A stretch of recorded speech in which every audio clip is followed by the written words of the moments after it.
संघर्ष ही जीवन। जो मुस्कुरा रहा है उसे दर्द ने पाला होगा, जो चल रहा है उसके पाँव में छाला हो। बिना संघर्ष के इंसान चमक नहीं सकता, जो चलेगा उसी दिए में उजाला होगा। संघर्ष क्यों बचे संघर्ष से, संघर्ष ही तो जीवन की आत्मा है। जितना कठिन संघर्ष होगा उतनी ही शानदार जीत होगी। एक बार एक किसान भगवान से बहुत ही नाराज हो गया। किसान बहुत मेहनती था, बहुत मेहनत से वह खेतों में अनाज उगाता, उसकी देखभाल करता, पर अक्सर उसकी फसल खराब हो जाती। कभी बाढ़ आ जाती, कभी तेज धूप, कभी हवा पानी कारण बन ही जाता, उसकी फसल खराब हो जाती। एक दिन वह किसान गुस्से में आसमान की ओर देखकर भगवान से कहा, हे ईश्वर, आपको लोग सर्वज्ञाता मानते हैं कि आप सब जानते हैं, कहते हैं कि आपके इच्छा के बिना एक भी पत्ता नहीं हिलता, पर मुझे तो लगता है कि आप छोटी सी छोटी बात भी नहीं जानते हैं। आपको तो ये भी नहीं पता कि खेती बाड़ी कैसे करते हैं।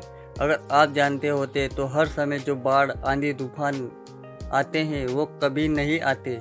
आप नहीं जानते कि कितना नुकसान उठाना पड़ता है हम किसानों को। यदि आप मेरे साथ ये शक्ति दे दे, जिसे मैं चाहूँ वैसा बेमौसम कर दूँ, फिर आप देखना मैं अन्य के भंडार लगा दूंगा।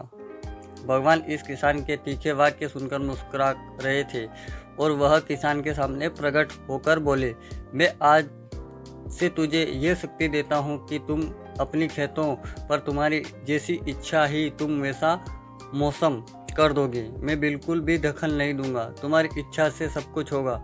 किसान बहुत खुश हो गया। किसान ने गेहूं की फसल अपनी खेतों में बोई। जब उसे लगा कि खेतों को धूप चाहिए तो खेतों को धूप मिले, जब पानी बरसाना चाहिए तभी पानी बरसा। आंधी तूफान बाढ़ कुछ भी उसने अपने खेतों पर आने नहीं दिया। किसान के खेत में इस वर्ष ऐसी फसल हुई जैसी कभी नहीं हुई थी। हरी भरी लहलाती फसल। मन ही मन वह बहुत खुश हो गया और सोचने लगा, वह अब सबूत के साथ दिखाऊंगा भगवान को कि इसे कहते हैं शक्ति का सही उपयोग। मेरी सफलता देखकर उन्हें अपने नियम जरूर बदलने पड़ेंगे।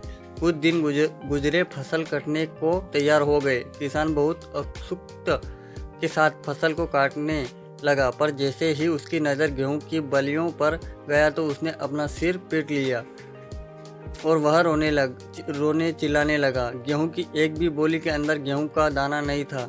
सारी बालियां अंदर से खाली थी। किसान बहुत दुखी हो गया। उसने भगवान को रोते हुए फिर पुकारा, हे प्रभु, तुमने ये मेरे साथ क्या किया?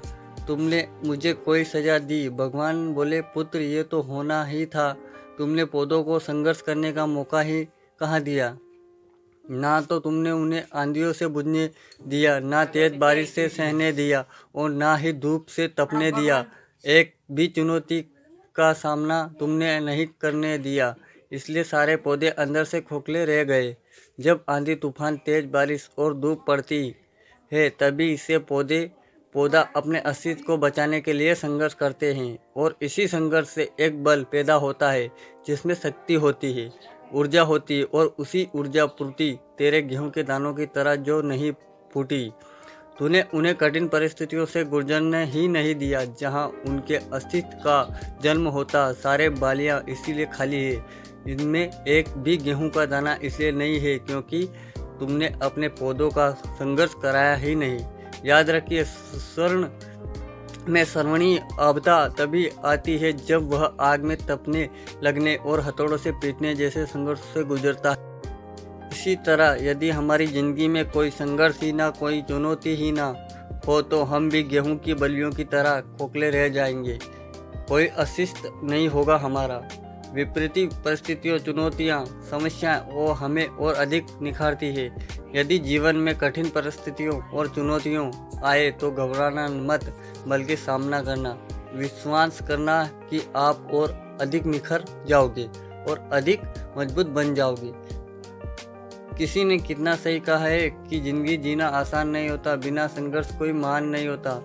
जब तक ना पड़े हथौड़े की चोट तब तक एक पत्थर भी भगवान नहीं होता।